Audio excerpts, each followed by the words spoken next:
sometimes I feel a little at odds with what, like, the core Call of Duty community actually wants. Because I'll take a look at a brand new roadmap that's full of brand new weapons and modes and maps and crossovers that no one under the age of 35 has ever even heard of. F***ing Call of Duty, man! And instead of getting excited for all of this new content, I was only really concerned with a single item: the Nailgun.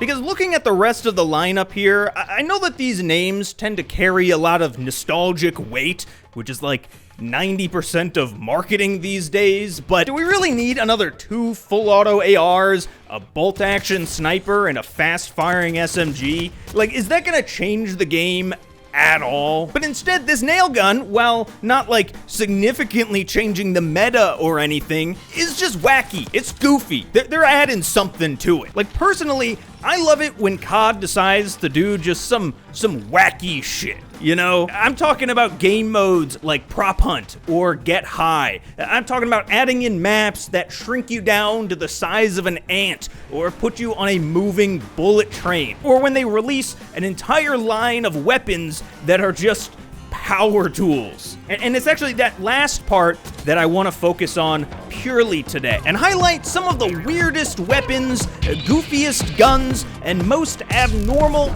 armaments in Call of Duty history. But as a little disclaimer quick, I am purely talking about multiplayer weapons here. Because over in Zombies, it's almost the goal to make increasingly weirder and weirder weapons with every map. Or at least up until a few years ago, where they decided that they just had enough of them and would start reusing them all indefinitely. Yeah, we're not counting those. These are purely ones in MP. So I'm gonna start with the current game's wackiest weirdo, the D13 Sector, aka the Saw Blade Launcher. And if it wasn't already obvious, it shoots sharp spinning saw blades at the speed of a pro disc golf player. But what really makes this gun, like a lot of the others on this list, unique is that it's a projectile. So you actually have to lead your shots a bit to get them to connect. Something that COD players are specifically allergic to. But the extra bit of physics to account for when making your shot just makes it that much more satisfying to get a kill with. Now, unfortunately, without attachments,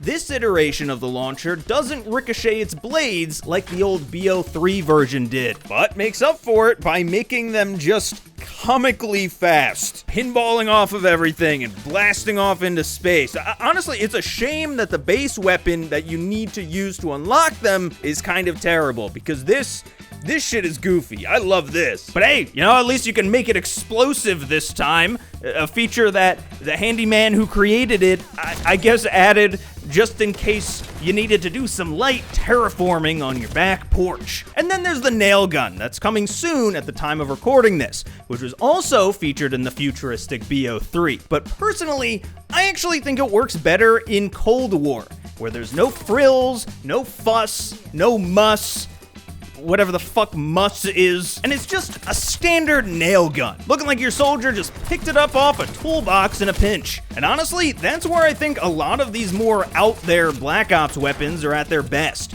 and they look improvised and slapped together. But we can't talk about experimental weapons and not mention the OG, the explosive crossbow from the original Black Ops. And if my count is correct, it's appeared in 9 total mainline titles, each with it ranging from super underpowered to somehow worse than that. Although from year to year, they did actually change things up quite a bit, keeping the whole thing fresh.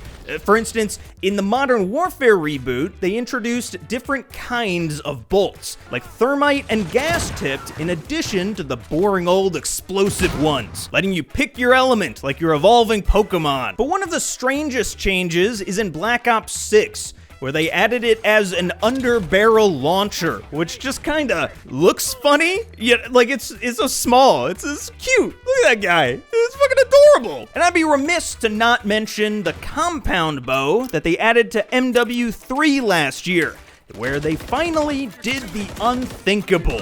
They made the crossbow vertical.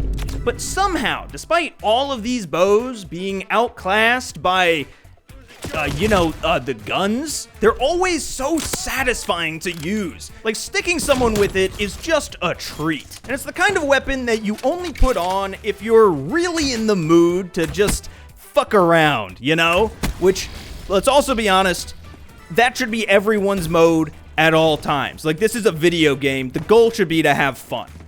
Fucking hot take. I remember back in, I think it was around 2020, my friends and I made this video trying to see how many crossbow bolts, just standard ones, no explosives, it would take to kill a juggernaut. And to this day, that is still some of the most fun that I've had playing a modern Call of Duty game. And I have literally thousands of hours in the COD HQ app. That should... That's...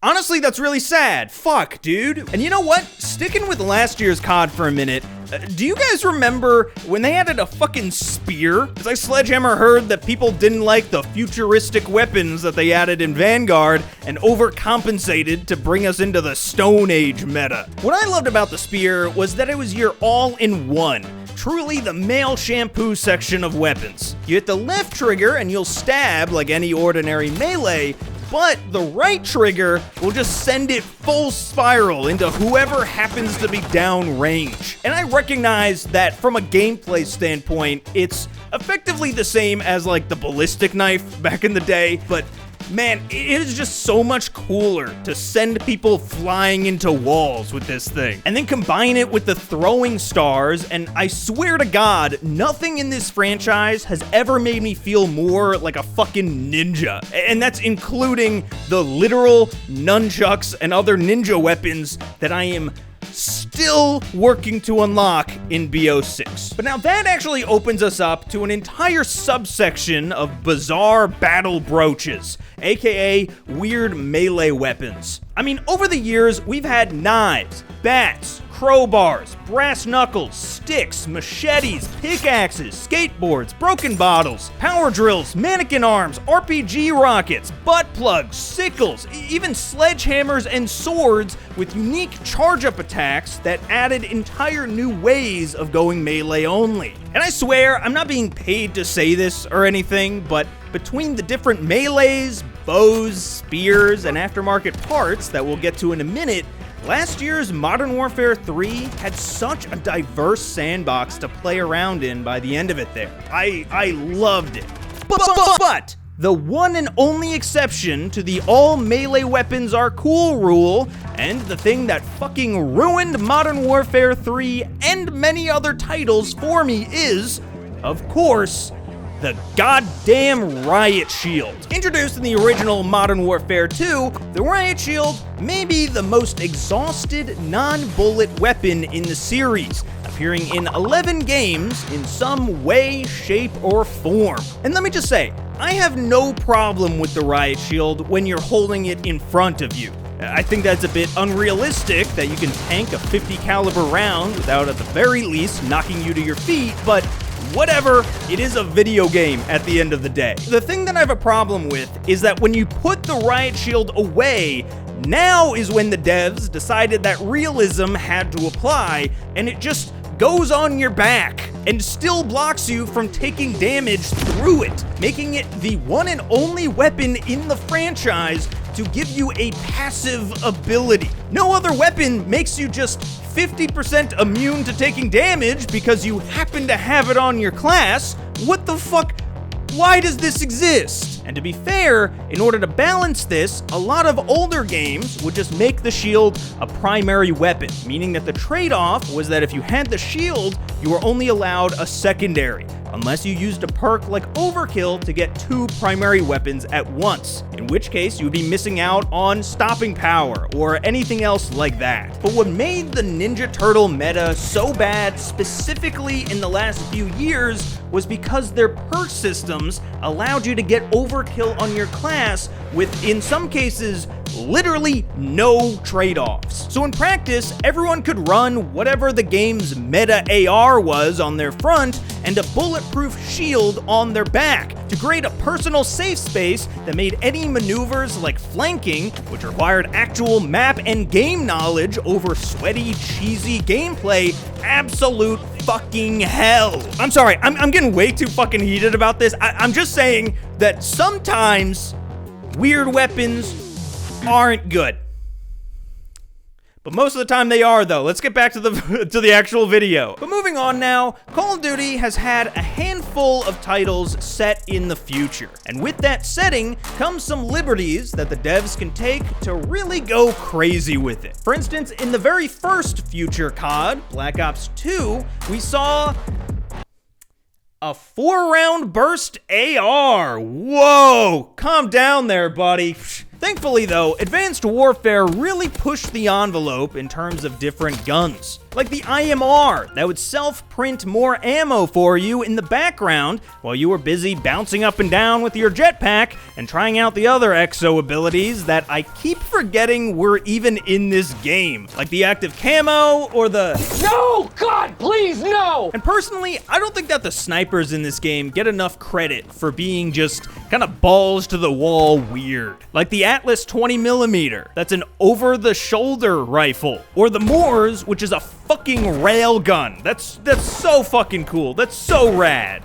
I actually wrote rad in here. Why the fuck, what decade, where am I from? Then there's the XMG, a light machine gun that not only could you somehow dual wield, but you could even enter a lockdown mode that turned you into a sentient sentry gun on a moment's notice. And of course, there were the laser weapons, most notably being the EM1. And while by no means was it the meta or anything, it was yet another gun that you used completely differently compared to the standard non-lasery guns. And it was just a fun change of pace at times. And also, I'm not gonna lie either, I know that when they brought it back in Vanguard, it was kind of a meme, but to be honest, on some level, I kind of liked it being completely era inappropriate, and genuinely, if they had decided to just say fuck it a little bit earlier and really lean into Vanguard being this weird alternate reality World War II from the jump, I would have been so on board. Next up, I think in general, the launcher category isn't always given enough credit for really pushing the wacky weapons agenda enough. Because most people just take one look at the list and say, okay, this one's for locking onto streaks, this one's for free fire, and this one's for shooting at the ground, accidentally ending your bloodline in 0.2 seconds. Got it. But there's actually been a ton of really unique launchers over the years, right? You got the China Lake and its iconic rusty pump sound. Or there's the Storm Ender, an EMP rifle that's built for taking out streaks due to its unlimited ammo, and is also perfect for lightly tickling human enemies and letting them know to turn around and kill you now. And of course, there's the ever so iconic Javelin, the only thing single-handedly trying to teach this generation of kids about delayed gratification. You see, you shoot the thing up,